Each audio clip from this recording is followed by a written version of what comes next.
Aquí comienza Tenemos Historia, un programa sin precedentes que propone hacer conocer nuestro pasado de manera veraz y objetiva a través de la opinión autorizada de los más prestigiosos historiadores. Esto es Tenemos Historia, con Emilio Perina.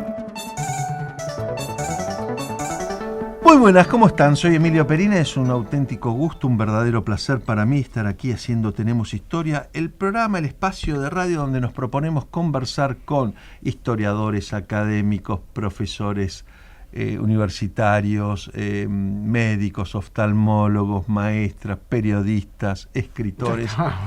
Basta, ¿no? Bueno, todo aquel que de alguna u otra manera se proponga indagar en nuestro pasado y esto nos sirva para entender de dónde venimos, comprender un poco mejor cómo fueron los hechos que nos llevaron a ser como somos y tal vez, solo tal vez, intuir un poquito qué puede ser de nuestro futuro o por lo menos tener herramientas que nos permitan pensar un poco mejor el futuro. Desde hace varios años hago este programa con mi amigo Omar López Mato. ¿Cómo estás, Omar? Muy bien, Emilio. Bueno, ya llevamos, nos acercamos al 9º año que tenemos historia. La verdad que hay que hacer un programa de radio sobre el tema. Y por suerte... tenemos una historia suculenta. Suculenta. Y además, por suerte, hay escritores prolíficos, investigadores profundos que nos dan material para trabajar, ¿no?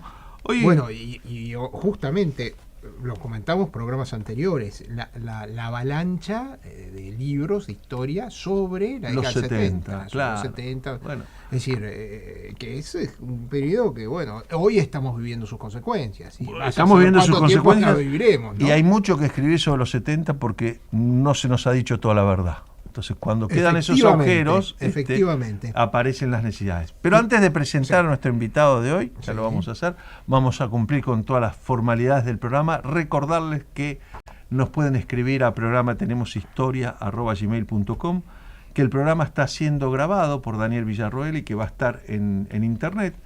Van a poder entrar a Facebook y allí buscar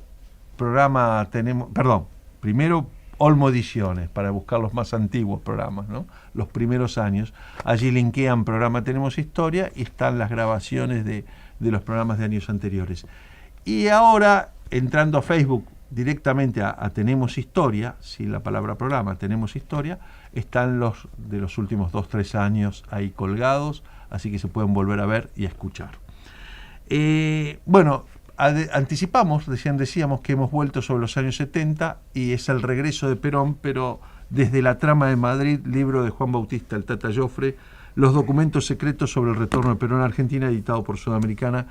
Gracias, Tata, por acompañarnos. No, gracias a ustedes por invitarme y gracias porque lo conozco en persona a Omar, porque yo lo leo a Omar, pero no lo conocía personalmente. Bueno, pero no defraudarte. No, por favor. No, pero realmente empezamos con...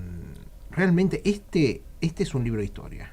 Sí, ni hablar. Si uno quiere saber qué es lo que pasó entre la caída de Guido y la muerte de Perón, este libro es un must, ¿no? Este libro hay que leerlo porque hay una cantidad de detalles, no solamente lo que estaba pasando en el mundo, como le decía antes, un capítulo de rock and roll que me encantó, decir, los muchachos no sabían. Poca gente sabe que el Tata es un gran melómano, tiene unas colecciones de discos y él ha escrito sobre esto y sobre música extraordinario. Sí, en realidad hay 2 capítulos de rock. Uno es en el año 72 en Ville-Necot, en Francia, donde los Rolling va a grabar un álbum que a mí me va a impactar mucho, por eso está acá adentro, porque yo le cuento al lector que me impacta. Y el otro es el gran acontecimiento de, si no me equivoco, es el 13 de febrero del 73, donde recuerden cómo vivíamos los argentinos en esos días, el despelote que era el país y el atraso, y en un lugar que es en Hawái, un señor se sube al escenario y va a cantar para 1.500 millones de personas, en directo, por televisión y en colores. Elvis Presley. Sí. Qué bárbaro. Bueno, No, sí me voy a decir que va No, sí, claro. Tenemos que hacer un programa de historia del rock, tecnológico es que estaba pensando eso, lo vamos a invitar a un programa de historia del rock. El Tata sabe un montón y ha estado en montones de recitales. Después hay otra de agosto del 71 en el Madison Square Garden. pues ya tengo que hacer un libro de rock and roll, Sí. que es el festival para Bangladesh. Sí, Claro. Donde Sí. después de julio del 69, que fue Woodstock, nunca había sobre un escenario tal cantidad y tanta calidad de músicos arriba de un escenario como el Madison Sí. Square Garden. sí. Bien. Impresionante. Pero para hacer un programa, la Vamos verdad. a hacer la presentación de los auspicios del programa de hoy y después nos vamos a meter en la trama de Madrid, los documentos secretos sobre el retorno de Perón a Argentina, que editó Sudamericana, libro sobre el cual el Trata nos contaba, ha trabajado con 6 archivos, hay mucha documentación inédita, por eso es un libro imprescindible para historiadores, investigadores y para quien quiera comprender mejor aquella época. Tenemos historia, iluminando el pasado, desafiando el futuro, decodificando el presente con el simple ritual del diálogo. Bien, seguimos en Tenemos Historia y hoy, como anunciamos, estamos conversando con Juan Bautista Joffre sobre La trama de Madrid, documentos secretos sobre el retorno de Perón a Argentina. Es un libro importante, de No, pero 500 es bueno páginas. aclararlo, porque son 500 páginas, pero son muchas fotografías, Eso iba es a decir, decir, y las claro. fotografías tienen una calidad, y fotografías que ¿dónde miércoles las sacaron? Me pregunto. Bueno, Porque primera hay pregunta para íntimas, hacerle etcétera. al Tata sobre este libro. Es decir, ¿cómo el libro fue una idea tuya, fue una idea de la editorial? La idea del libro nació en septiembre del año pasado, cuando el que era director editorial de Sudamericana me viene a ver diciéndome que necesito un libro cuanto antes en la calle firmado por mí. Le dije a Pablo Abeluto, Pablo, sí. yo ya estoy en la calle porque estaban los tomos de Malvinas de la Sí, Nación. claro. Dame un tiempo, yo no puedo producir un libro como una fábrica de chorizo. No, Tata, yo necesito un libro tuyo. Bueno, déjame pensar. Yo ya había escrito el Escarmiento. Ujú. Entonces lo primero que me nació fue un libro que se titulara 100 fotos, 100 historias, donde iba a poner fotos muy particulares con una historia de lo que esa foto significaba. Y pareció que la verdad era un libro muy caro. Esa es la verdad. Entonces, el 28 de noviembre del año pasado, mirá que poco tiempo ha ocurrido, me fui a Rosario, a la casa de Luis Sobrino Aranda, y él me dio el archivo de Paladino. Ah, Cuando volví, apareció otro señor que tenía para mí el archivo del mayor Pablo Vicente. Son 2. Después va a aparecer archivos propios que yo tengo. En realidad son 6 archivos.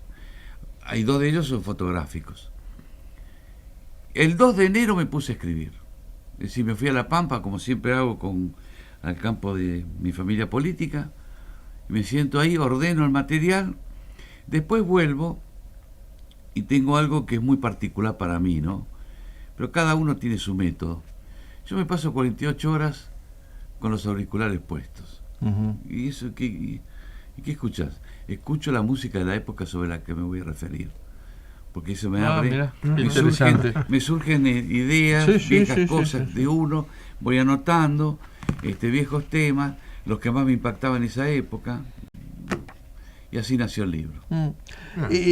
Yo no sé cómo ordenar la charla pero del libro, hay pero una tengo... cosa para empezar, porque Dale, a mí me creó dale, muchas dale, dudas. Es la historia de Paladino. Bueno, Porque yo iba a realmente, decir es decir, Paladino. todos en esa época, bueno, todos tenemos más o menos la misma edad. Claro. Claro, Paladino era el hombre. Era y que el un buen representante día- Perón. Un buen día, no está más. ¿Qué pasó con Paladino? Ese es un tema, porque empezás diciendo como una cosa de la fidelidad de Paladino, y realmente los comentarios de Paladino son muy inteligentes, ¿no? A mí me Es decir, sorprendió el es un nivel tipo de Paladino que- analizando política y analizando la realidad como un cronista periodístico. Y sobre todo un tipo no tenía experiencia, porque no tenía un background para decir, bueno, sale de un momento Omar, empieza un era- analista político. Sí, así. bueno, pero era un hombre de la resistencia. ¿Sí? Ya Sí. a esa edad, un muchacho de 40 años tenía una enorme experiencia. Ujú. Paladino va a comenzar siendo secretario privado de Jerónimo Sí. Remorino, un tipo muy meticuloso, muy disciplinado, Que fue que conocía bien a Perón. el último canciller de Perón, ¿fue Remorino o el penúltimo? Yo creo que fue el penúltimo. El penúltimo. Después viene- Siempre hay muchos recuerdos en ese Palacio San Martín de Remorino. Yo que lo he Claro, él caminado reemplaza mucho. a Bramuglia, después viene el Tucopaz. No, Tuco Al Paz revés. es anterior. Anterior, Tuco Paz primero. Porque el Tuco Paz después de ahí se va a Washington. Tenés razón, sí. Y Remorino empieza con esa gestión al lado de Perón, teniendo a su costado a Paladino, que va a ver cómo trata a Perón. Perón conoce a Paladino, lo va a conocer allá por el 64, está ahí en la carta, y llega un momento en que el físico de Jerónimo Remorino no da para más, y Paladino, porque ahí está el secreto, le crea a Perón un sistema a través del cual, siendo él el jefe del movimiento y único, tenía que tener en Argentina una persona muy particular que cuando hablara casi como Perón. No era Perón, pero era casi como Perón.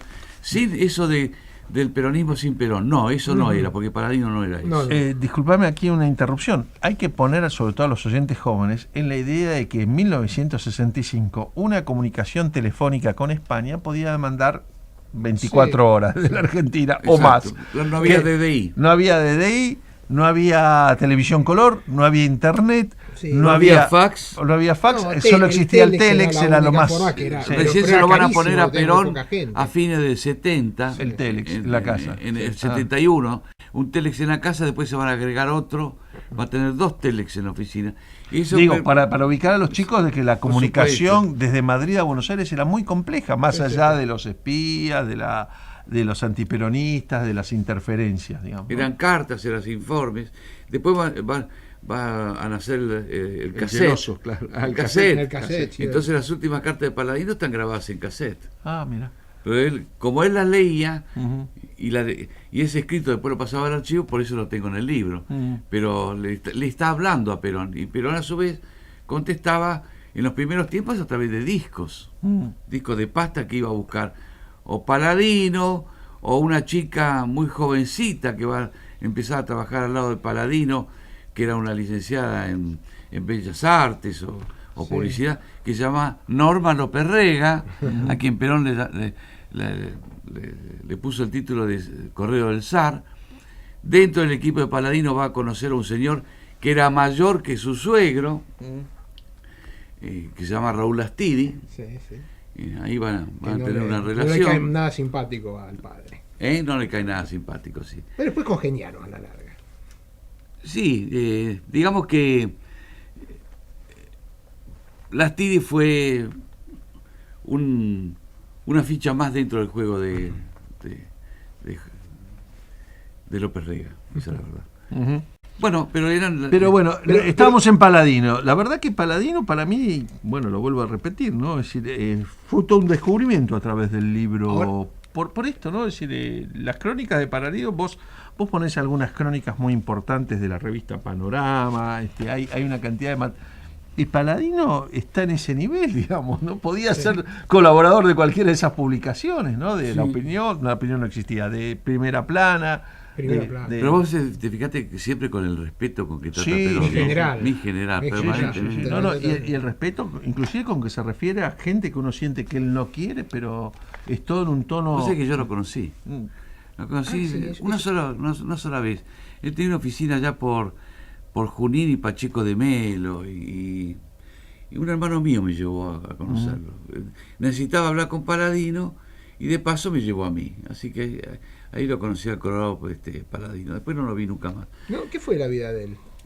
Iba a pasar el peronismo es una planta carnívora. Una vez que caíste en desgracia te comen, ¿no? Y Paladino, cuando dejó de ser delegado de Perón, intentó corcovear un poco en una interna peronista que le fue muy mal, porque la orden de Perón ya no era a favor de Paladino, y con el tiempo se diluyó, hasta que en el año 83 Paladino, he visto las fotos, va a acompañar a algunos amigos de él en la campaña electoral, Luder Alfonsín. Entonces yo he visto fotos de Luis Sobrino Aranda acompañado por Paladino en actos peronistas, y me contaba Sobrino que Paladino era muy reconocido y muy bien tratado por la gente. Bien tratado con la gente. Pero sí. Hay una historia medio turbia, con el sentido de que hay un ofrecimiento de plata a Perón, 4 millones de dólares y 1 millón de pesos por mes, o algo por el estilo, que ahí Perón mismo dice, no, esto es un invento de Paladino, o esto me lo vino a traer Paladino. ¿Hay un final así? ¿Hay un trasfondo económico en el final de Paladino? No hay un trasfondo económico. Yo te diría que lo que hay en el final de Paladino, primero, es un cambio de táctica de Perón. Ajá. La estrategia siempre es la misma, pero la táctica la cambia. Es decir, endurece su postura frente al gobierno militar. Estamos hablando de noviembre de 71, sí, y ya habían pasado muchas cosas en Argentina. Lanuse todavía se hacía el distraído, intentaba gambetearlo a Perón, por así decirlo. Y después va a haber un incidente de tipo privado, dentro de Puerta de Hierro, que yo trato muy por las alturas para no ofender a nadie. Ajá. Pero claramente lo que uno podría decir es... Debo ser claro en eso, ¿no? Porque hay un ofrecimiento, hay una oferta que recibe Paladino y que Paladino rechaza. Ya con esto, una cosa muy privada, de parte de Isabel para con Paladino. Pero lo importante de esto, que de última sería historia de Alcoba, sino... y de lo que contaste. Parte de la historia. No, es que no es un caso único. No, por supuesto. No hay dos cuestiones que a mí me impresionan desde Paladino, y con esto cerraría el bloque sobre Paladino. Una es que es tan poco recordado Paladino como delegado de Perón, y lo fue en años muy difíciles, y en los años donde Perón estaba tal vez más lejos del poder y con más dificultades, ¿no? Creo que fue una pieza central para que Perón pudiera sostener alguna esperanza de regreso. Y la segunda cuestión es que quedó instalada esa idea de que Paladino era más el delegado de Lanuse ante Perón que de Perón ante Lanuse, y lo cual los escritos muestran que esto no es así, que esto es una instalación tal vez interesada por enemigos de Perón y de Paladino, pero que no es verdad, digamos, está lejos de la verdad, es un mito esto último. Yo siempre digo, y es un sacrilegio para muchos peronistas, que Perón cuando llega a la Argentina piensa más como Paladino que como Cámpora. Pero claro, lógico. Bueno, tampoco hay mucho pensamiento en Cámpora, ¿no? De eso vamos a hablar.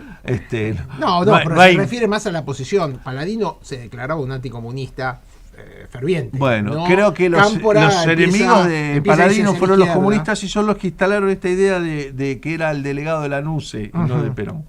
Vamos a hacer la primera pausa musical del programa de hoy y vamos a seguir conversando con Juan Bautista el Tata Joffre sobre la trama de Madrid, los documentos secretos sobre el retorno de Perón a la Argentina que editó Sudamericana. La historia no tiene dueño. Conocela en Tenemos Historia.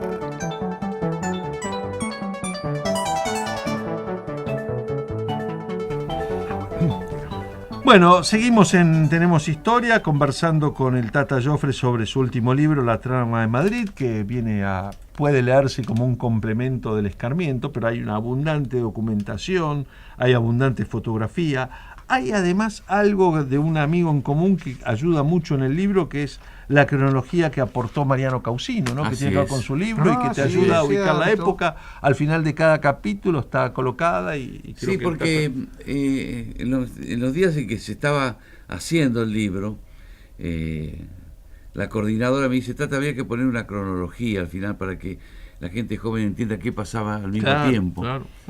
Y yo voy un día a almorzar de Mariano Causino, creo que estabas vos ese día en el almuerzo.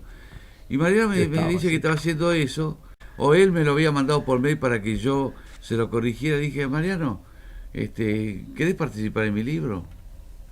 Y entonces agarré esa cronología que estaba haciendo Mariano y la incorporé al final de cada capítulo. Por supuesto diciendo que eso es de Mariano Causino. Sí, sí, claro, además de una gran generosidad de tu parte. No, en lo que corresponde, hermano.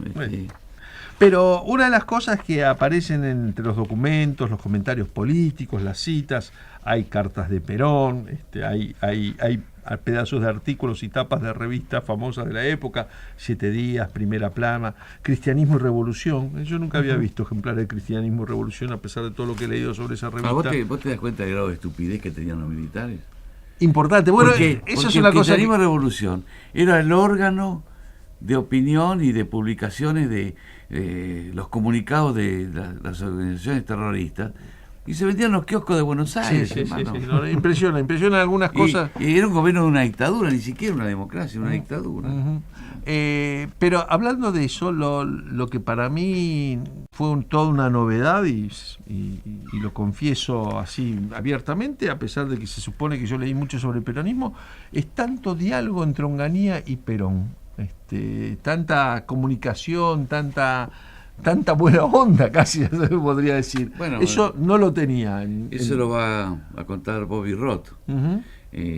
Bueno, porque Onganía no fue, digamos, no persiguió al peronismo, como así había ocurrido en otros gobiernos. Entonces, ser peronista ya no era inhibitorio para entrar en la administración pública. Pero aparece a lo largo de tu libro y con la documentación que aportás, una resignificación de la frase "hay que desencillar hasta que aclare". Por supuesto. Es casi un crédito de Perón a Onganía. El crédito de Perón a Onganía va a estar hasta abril del 69, en la famosa entrevista de Panorama, que hay una secuencia de etapas de Panorama de abril y mayo, que está Frondizi, Perón, Aramburu. El más duro de todos es Pedro Eugenio Aramburu, no es Perón, porque el que va a hacer la nota a Madrid a Perón por Panorama es Marco Marcheschi.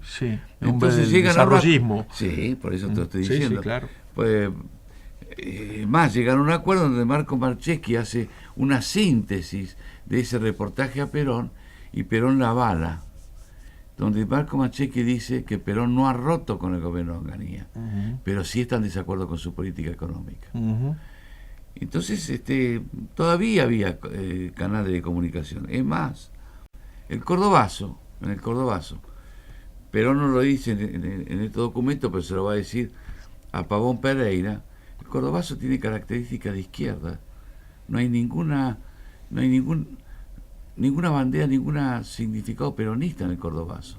Él dice directamente, si no me equivoco ahí, que eso es un tema de los comunistas, que no es peronista el Cordobazo. Bueno, pero es un hecho trascendente, muy importante, porque va a hacer que la dirigencia empiece a mirar a Madrid.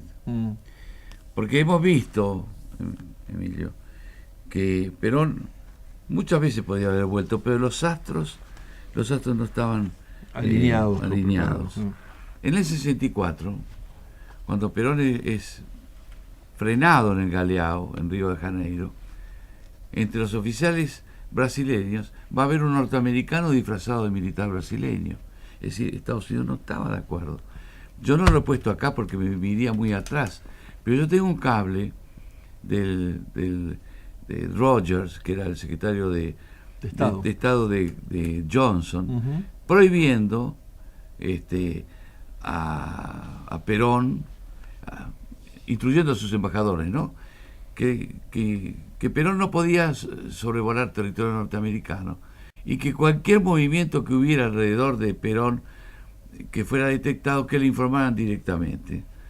Pero en el 73... Otro hallazgo del libro, lo vas a contar, que se estaba preparando la entrevista... Bueno, eso me lo contó Alejandro Fila. Con Nixon. Con Nixon. Que distinta habría sido la historia si esa entrevista se daba, ¿no? Yo creo. Yo no lo cuento, hermano. Pero Perón defendió a Nixon. Una vez que ocurrió que hubo una reunión en el Frejuli, dijo, miren lo que le estaba haciendo a Nixon. Claro, porque él estaba pensando en ir a esa reunión con Nixon. Pero, lo dice Jorge Antonio, de alguna manera, un sector del Departamento de Estado, del Pentágono o de la CIA estaba de acuerdo con el retorno de Perón, un astro. El otro astro eran las Fuerzas Armadas, siempre supusieron a Perón. Lo sabe muy bien tu viejo con ese extraordinario libro que se llamaba Detrás de la crisis. Ahí están las Fuerzas Armadas. Ahora están de acuerdo con Perón. Y después estaba el empresario argentino, que va a estar con Herbert o con Mario Hirsch, que va a ser recibido en su casa, y ahí se va a bendecir. Y fundamentalmente, Emilio, va a haber un partido que era muy antiperonista y que va a aceptar el retorno de Perón. Estoy hablando de la Unión Cívica Radical del Pueblo. Esa es una evolución sobre la cual, como bien marcaste antes, Paladino empezó a sentar las bases, ¿no? De que pero recordemos, hermano, porque recordemos azules y colorados. Sí. ¿Dónde estaban los colorados? Estaban con el radicalismo del pueblo. Claro. Eran los más brutales con el peronismo. Sin embargo, en esos 5 o 6 años hay una evolución en el pensamiento de Balbín. No de Alfonsín, que todavía era muy joven, pero de todas maneras criticaba ese abrazo Perón-Balbín. Si no, te digo, en Balbín... Bueno, eso lo contás en El Escarmiento, sí. Ahí contás que la fórmula Perón-Balbín, que es una propuesta primero de Perón y que avance, que surge también en la charla cuando lo va a visitar a Balbín en el despacho de Trócoli. Y hay varias reuniones, ¿no? Porque muchas, sí. Hablaron mucho. Hablaron mucho, y ahí uno de los que se opone a lo que consideraba, lo compara con Chamberlain inclusive, es Alfonsín, ¿no? Alfonsín, otro que se opone es Ilia. Eso es Ilia también... se opone, pero terminantemente, me llamó la atención eso es también... Bueno, hace 48 horas una hija de Ilia acaba de contar intimidad de su padre. Parece que Ilia era muy mujeriego. Sí. Después que le gustaba tomar algunas copitas. Los radicales, salvo Balbín, todos. Y que era profundamente antiperonista. No hablaba de Perón, sino decía ese señor. No sé dónde hizo esa declaración, pero me la contó ayer un dirigente peronista. Pero, una cosita, tema, que estamos conectados con todo esto, porque la relación con Onganía, el asesinato de Aramburu.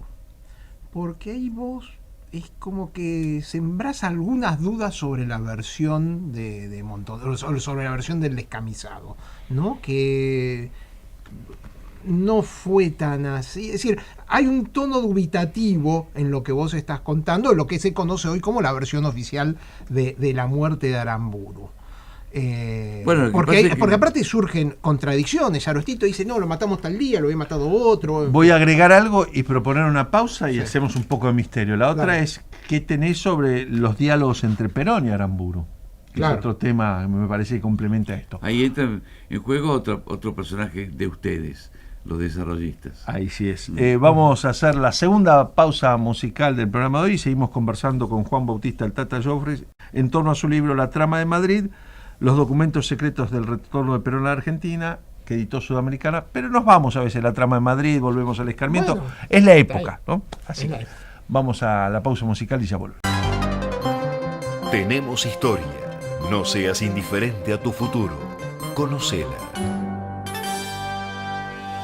Seguimos aquí en Tenemos Historia. Les recuerdo que pueden comunicarse con nosotros escribiéndonos a programa Tenemos Historia, todo junto, @gmail.com. Yo creo que el programa de hoy da para muchas preguntas. Las preguntas se las vamos a trasladar al Tata Joffre. Tenemos uno de los acontecimientos más traumáticos del gobierno militar, que es la muerte de Aramburu. Ahí nos quedamos. Y además los diálogos entre Aramburu y Perón.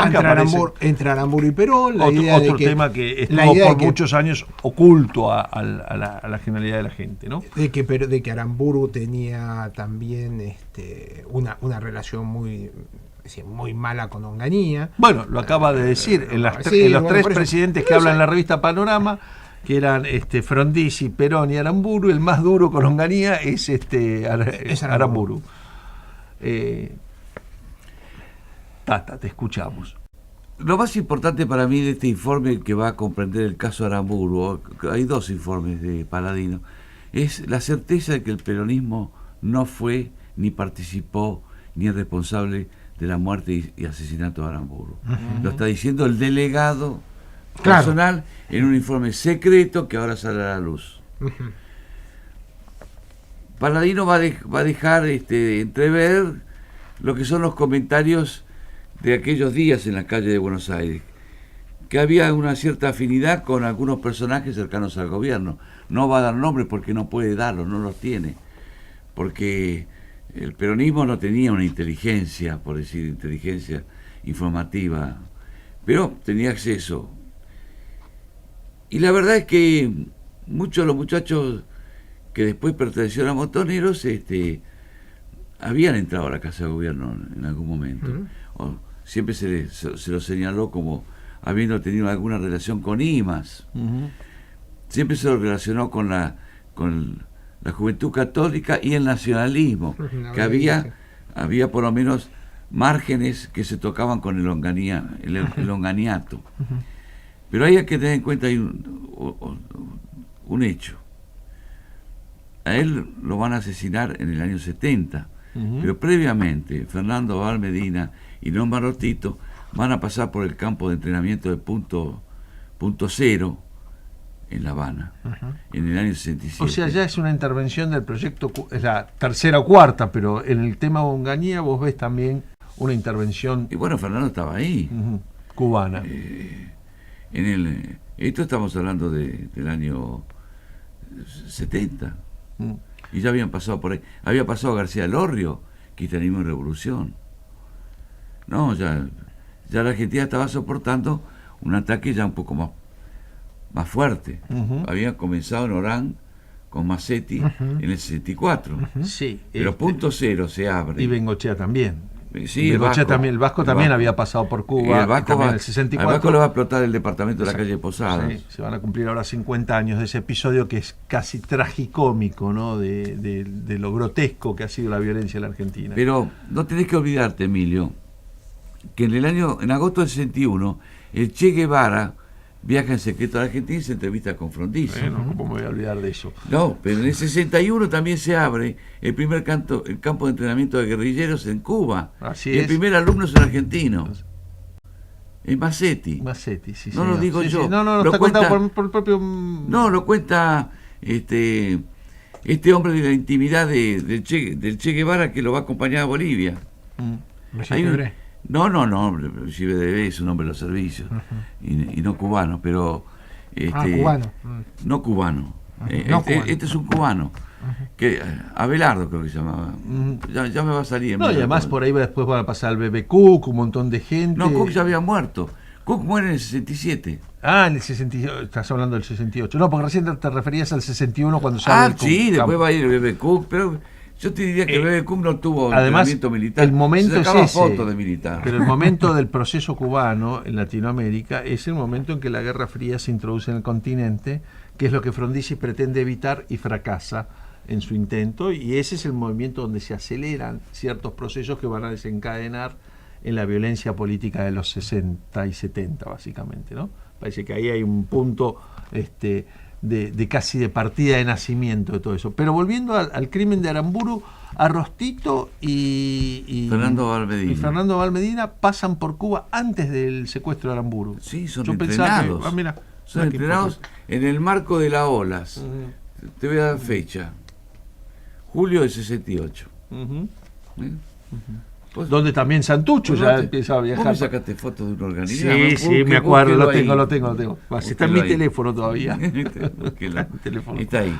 Y hay varios libros muy interesantes sobre aquel hecho. Uno es el de Rodolfo Pandolfi, otro va a ser el de Eugenio Méndez. Y todos sugieren que hay una relación entre el gobierno y el asesinato de Aramburu. Alguien va a ser más directo, va a decir que Aramburu lo secuestraron los militares y que en medio del secuestro le dio un ataque al corazón y se lo dejaron a los militares. Pero va a haber un hombre, y ahí voy a satisfacer una pregunta de Emilio, que me lo contó a mí, que se llama Ricardo Rojo. Ricardo Rojo hizo de correo, entre Perón y Aramburu. Además era el amigo de Ernesto Che Guevara, autor de Mi amigo el Che, un hombre que, padre de Pablo Rojo, además un amigo. Y además ahí sostenía Ricardo, pues se murió, que llegaron a hablar por teléfono. Bueno. Y hay otro hombre que estuvo ayer en mi casa, que fue un hombre de la intimidad de Aramburu, que era Héctor Sandler. Claro, entonces, que no lo dejan hablar en el entierro. Porque yo estoy ahí, pero si yo doy cuenta que yo también estaba ahí, y dice, pero ¿este tipo quién es? Bueno, yo estaba ahí. Yo escuché a Levingston cuando se dirigió a Sandler, porque hubo ahí un tironeo muy feo medio con el féretro ahí. Y lo que quería poner sobre el tapete Héctor Sandler, que Aramburu no lo mataron por haber sido jefe de la Revolución Libertadora. Aramburu lo matan por ser un hombre de conciliación, por estar en conversaciones con Juan Domingo Perón. Por eso lo mataron a Aramburu. Como también lo mataron a Bandol por la misma causa. Bueno, ahí va a ir sobre Bandor y por ahí le dedicamos una parte del final de este bloque, pero esta cuestión que parece menor no es menor, porque parte de la justificación canónica hecha a través de los libros clásicos de Bonazo, Berbisky, me refiero a Ezeiza, me refiero a Cámpora, y a otros libros que se han escrito sobre la violencia política argentina en los años 60 y 70, tiene que ver con que la violencia empezó con la Revolución Libertadora. Por supuesto que hubo violencia injustificable en la Revolución Libertadora, pero no hay una línea de continuidad que se ha tratado de establecer. Esa línea de continuidad histórica es falsa. Y esto es muy importante, porque entonces si la línea de continuidad no es esa, uno tiene que preguntarse como investigadores dónde empieza. Hay que buscar otras vetas de investigación y me parece que sobre eso está trabajando. En el caso de Berbisky te diría que el gran interrogante es ¿dónde estaba Horacio en el día cuando la fundación de FAP? Ajá. La fundación de FAP es en el año 67 y Horacio cobraba de gasto reservado de la presidencia de la Nación. Están los recibos, están las fotos de los recibos. No, yo tengo mucho más que eso, tengo originales. Pongo eso porque yo quiero aclararle eso. Yo no escribo libros contra periodistas, pero Horacio es más que un periodista. Bueno, fue agente de inteligencia Montonero, jefe de esos inteligencia papeles Montonero. están en mis archivos desde hace tiempo, mucho tiempo. Ahora encajaban, si no, no los hubiera escrito, no los hubiera publicado. Y además hay recibos de 78, por eso los pongo también, porque el 78 es el año en donde Rodolfo Walsh se va a hacer cargo del periódico La Secretaría de los Argentinos. De Ongaro, que ya estaba mucho más cerca del comunismo que del peronismo. Y Berbisky sostenía que era el segundo de Rodolfo Walsh, pero también cobraba de gasto reservado a la presidencia de Onganía. Entonces, ¿cómo es esto? ¿Dónde nos paramos? Bueno, hubo otros casos de gente, uno muy simpático, recordamos la vez pasada, era el caso de Ramón Prieto, que sobre el final del gobierno de Perón cobraba del B.B. Cook en una revista y cobraba de Apol en la Secretaría de Presidencia. Bueno, pero Prieto va a ser el que va a escribir el libro El Pacto. Sí, claro, por supuesto. Lo traigo, pero hay casos de gente que cobra para trabajar para los rojos y trabajar para los negros, para decirlo en sentido figurativo, ¿no? Bueno, nos quedó el caso de Bandor, sí. El caso de Bandor salió directamente de Paseo Colón. Ahí es muy claro. Sé más claro con Paseo Colón porque los oyentes... Paseo Colón es la Secretaría de los Argentinos, es Raimundo Ongaro, es Walsh, a quien se le adjudica haber hecho la inteligencia, es Dardo Cabo, Descamisados. Dardo Cabo, que recordemos que ya había intentado un atentado contra Elías, si no me equivoco, otro contra Frondizi, Dardo Cabo, uno contra el B.B. Cook, de muchos años antes. Dardo Cabo le gustaba tirar contra gente que no le caía simpática. Dardo Cabo va a participar en el operativo Cóndor. Por eso, cuando Bandor lo ve, le dice, hola Condorito, y no le dio más tiempo porque lo mató. Y es la primera vez que alguien me cuenta a mí que Dardo Cabo le dijo cómo mataron a Bandor, porque siempre ha sido negado. Y ahí está. Es un muchacho que fue diputado nacional, que se llama Luis el Negro Uriondo, que también participaba en el movimiento Nueva Argentina, pero ya tenía diferencias. Pero entonces eso también voltea otra tesis muy vinculada a la anterior, que es la que dice que a Bandor lo manda a matar Perón por venganza, lo cual es un disparate, digamos. Ya habían tenido una entrevista en la frontera franco-española. Lo relata Héctor Villalón, otro archivo que está en el libro. Hasta me mandó cómo se inició nuevamente ese diálogo. Y Perón lo perdonó. Pero ahí también le dijo, bueno, a partir de ahora cuídese mucho, porque como usted está en la buena senda, en el buen camino, van a intentar matarlo. Entonces le pasó a Bandor y le pasó a Perón. Vamos a hacer la última pausa del programa de hoy de Tenemos Historia. Estamos conversando con Juan Bautista el Tata Joffre, la trama de Madrid, los documentos secretos sobre el retorno de Perón a la Argentina que editó Sudamericana y que ayuda a entender cómo hubo algunos intereses que siempre apostaron más a la violencia que a la política. Estás escuchando Tenemos Historia. Conduce Emilio Perina, con la participación especial del doctor Omar López Mato. Seguimos en Tenemos Historia. Hoy conversando sobre La trama de Madrid, el último libro muy documentado, Los documentos secretos sobre el retorno de Perón a la Argentina, editado por Sudamericana, y estamos conversando con su autor, Juan Bautista El Tata Joffre. Como sucede siempre en el último bloque, yo entro a desesperarme por todo lo que quedó afuera.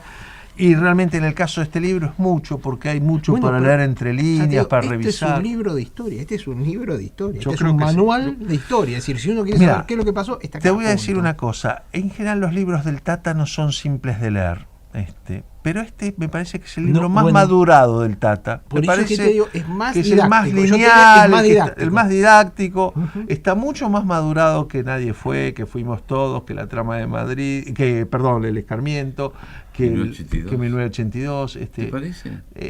No, ahí tendría que revisar, pero sobre los anteriores, acá es más lineal, Tata. Te felicito, realmente creo que es un gran trabajo y que va a ayudar a revisar, como dije, clausura una cantidad de líneas sobre los orígenes de la violencia política y las justificaciones que han tenido Montoneros, Sierp, que son los grupos más trabajados. Además, no se trabajan los otros grupos como si no hubieran tenido importancia. Fare es muy importante. No, por eso digo, pero además la importancia de los efectos que producían, lo que generaban en el clima de época, el desconocimiento que había de eso. Exactamente, el enorme desconocimiento que hay de eso y que había y que sigue habiendo, y que impide entender cómo se desvió el camino de la política al camino de la violencia, ¿no? Es decir, y hay responsables de eso, y responsables algunos inclusive vivos, influenciando, escribiendo libros, tratando de ocultar pistas. Y yo creo que este libro viene a aclarar muchos puntos en ese sentido. Por ejemplo, una cosa que me impactó de Paladino es cuando Paladino le escribe ya por el año 66, 7 a Perón, no me acuerdo, ahora lo quiero buscar, explicándole que él ve en la Argentina 3 grandes movimientos populares: la Iglesia, el cristianismo, el peronismo y el comunismo. Y el rol del comunismo en estas cuestiones, que los va a llevar... El manejo que tenía el comunismo en la Argentina de aquella época. En la Argentina de aquella época, en la cultura, en el periodismo, en los medios de comunicación, en las radios, en el cine, que los va a llevar inclusive a ser socios del proceso, cosa que está ampliamente demostrada, digamos, por tus libros y por otros libros, y que después los lleva, o son otros que terminan cobrando en la ventanilla A y en la ventanilla Z. Bueno, no te olvides que Gelbar pertenecía al PC. Bueno, ahí tenés un caso. Gelbar, antes de asumir, va a consultar con el PC. De la misma manera con que Arturo Morroy consultó con el partido antes de aceptarse ministro de Interior de Lanús. Así es, claro. Entonces, cuando Perón nombra a Gelbar ministro de Economía, antes de que le ofrezca el cargo Cámpora... Perdón, consulta con el partido y particularmente con Balbín, ¿no? Porque el amigo de Balbín era Morroy, digamos. Sí, por supuesto. No, porque hace poco en un libro reciente se trataba este tema como medio tangencialmente. La posición de Morroy en ese ministerio era tratar de ayudarlo a Balbín, más allá del sentimiento patriótico y el extraordinario tipo que fue Morroy. Tenía un enorme cariño en la dirigencia radical, lo sentía por Arturo Morroy. Fue un duro golpe para Morroy. Eso fue también otro hombre que fue asesinado para mandar una señal. Un duro golpe para Balbín, el asesinato de Morroy, comiendo en una parrilla en San Justo en 1974. Trabajando, además, ¿no? Un hombre que acaba de dejar el Ministerio del Interior. Después de haber ocupado el Ministerio del Interior y después de haber muerto Perón. El asesino de Morroy hoy vive en París. Bueno, así es la vida a veces, ¿no? Sí. Bueno, pues a veces ¿qué pasa, Emilio? Hay tanta gente presa del otro lado que, la verdad, que uno ve como el señor Jaime, a quien lo reclama la justicia, y él no quiere ir sin tener excepción de prisión. Y la verdad que a los muchachos del otro lado, en la década de 70, estoy hablando de los militares, están en prisión ahí. No, algunos sin juzgar. Algunos sin juzgar, sin una acusación clara. Ha habido gente que pasó los 2 años, lleva 7 años, por eso, 7 años, y algunos los han tenido que soltar y otros están ahí. La verdad que el proceso deja mucho que desear desde el punto de vista de la pureza jurídica y de respeto de los derechos humanos, que debería ser lo que debería regir, ¿no? Hablemos un poquitito para cerrar el programa, si te parece, Tata, porque por supuesto nos quedan muchos temas afuera. Ese viaje que va a realizar Cámpora en junio del 73 para ir a buscarlo a Perón, que iba a tener su gran fiesta el 20 de junio del 73, así se iba a vivir su reencuentro con el pueblo, su reencuentro con la Argentina, y termina siendo una tragedia, bien a la Argentina, ¿no? ¿Qué sucede en Madrid? Primero hay que comprender que Cámpora había sido designado como candidato a presidente, sabiendo en la intimidad de Perón que no iba a durar mucho tiempo. Y además, otra cosa que ya hemos dicho, pero quiero reiterar, que Cámpora no estaba capacitado para ese trabajo, para esa función. No tenía... Porque Paladino capaz que lo hubiera podido hacer, capaz. Los hechos de violencia van a llevar a que se acorte el tiempo de Cámpora. Es más, el otro día, escuchando por Infobae sobre los 49 días de Cámpora, hay un testimonio de Perdía donde él le propone a Cámpora en una reunión privada sacar a la gente a la calle para defenderlo. ¿Para defenderlo en contra de quién? En contra de Perón. Claro. Se dio cuenta Perdía lo que estaba diciendo. Para los jóvenes, les digo que Perdía era un comandante montonero que todavía vive. Y está gracias a Dios. Sindicado como partícipe de la muerte de Rucci. Claro, va a estar en la decisión. No creo que... No en el hecho. En el hecho va a estar un señor que se llama Julio Roqué, sí, que va a tirar con el FAL, que era pariente político mío. Porque hubo guerra civil.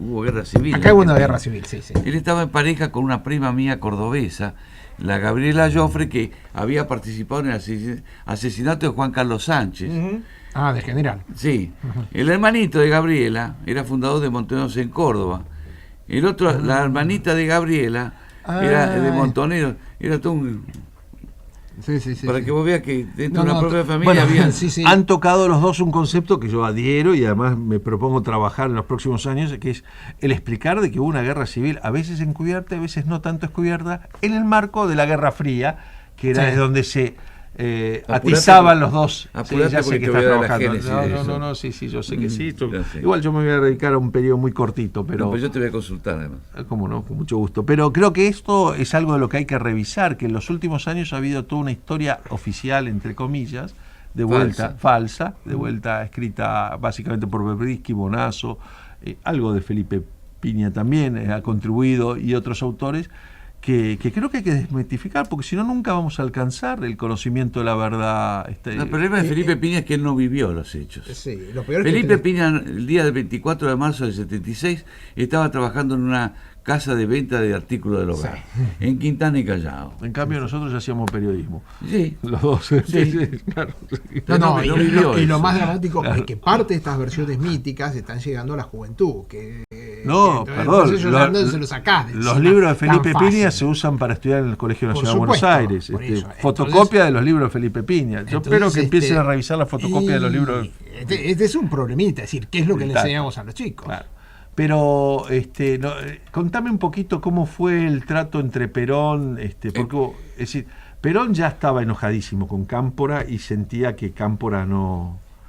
Sobre todo me parece por una cuestión, y corregime Tata si me equivoco, Perón era fundamentalmente un hombre de Estado, y Cámpora se comportaba como si el Estado estuviera en manos de no se sabe quién, de Lanuse, sí, claro. Eso inclusive lo cuenta muy bien Julio Bárbaro. Era un hombre de Estado y Perón era un militar, era un hombre de orden. De mando y obediencia. Por eso cuando Cámpora llega a buscarlo, Perón ya estaba enfurecido con él. Y lo va a maltratar, y lo va a humillar. Incluso Cámpora comete la irreverencia de querer darle el bastón presidencial, y le dijo Perón le dice: yo no necesito bastón para tener poder, déselo. Y va con la banda presidencial, algo que no se estila. Un presidente argentino no sale al exterior con la banda presidencial. La banda presidencial es para desfiles y ceremonias muy particulares. Pero Cámpora la llevó junto con el escudo. Llevaba el escudo de la lealtad peronista, hermano. Lo tenía en el frac para ir al Palacio de Oriente. Eso habla de ese Cámpora que era un peronista de los 40 y 50. Pero Perón lo va a maltratar. Y Perón va a vivir el 20 de junio a la Quinta de Olivos. Al día siguiente se levanta, hace una caminata, pero él pronuncia una frase muy importante: hay que dejar que las burbujas salgan a la superficie. Y ya las burbujas habían salido a la superficie. las organizaciones habían hecho lo que se les había dado la gana y había llegado el momento de otro panorama, otro escenario para la Argentina. Entonces el 21 va a tener un trato muy duro frente al edecán militar de Cámpora, en Gaspar Campos. Cámpora va a ser retado. Y el día clave para mí es el 25 de junio, porque en la sede del Congreso Perón se va a entrevistar con Balbín. Perón le cuenta a Balbín lo que va a ocurrir con el gobierno de Cámpora. Que ya estaba tomada la decisión. Y una vez que tuvo el ok, a las pocas horas, José Bergelbar con Raúl Lastiri van al departamento de Yambil y le ofrecen al ministro del Interior de Lastiri. Bien, recomendamos fervientemente la lectura de La Trama de Madrid, con toda su documentación, con las fotografías, con sus textos, con las cronologías. Gracias, Tata, nos quedamos sin tiempo. Por favor. Y el libro, una de las cosas... Ya te digo, tenemos que hacer el programa de rock, de historia del rock, con el Molovito. Vamos a hacer la historia del rock y vamos a volver sobre esta cuestión seguramente. Porque sí, bueno, esto es eterno. En lo último que nos contó, se desmiente la idea que la decisión de echarlo a Cámpora es después de Seiza. Se había tomado mucho antes de Seiza. No, Perón va a recibir a Armando Puente el día 12 de junio y va a decir que el gobierno de Cámpora es un gobierno de putos y aventureros, hermano. Eso es muy fuerte. No es para un hombre de Estado como era Perón decir eso. Omar, nos reencontramos la semana próxima aquí en Tenemos Historia.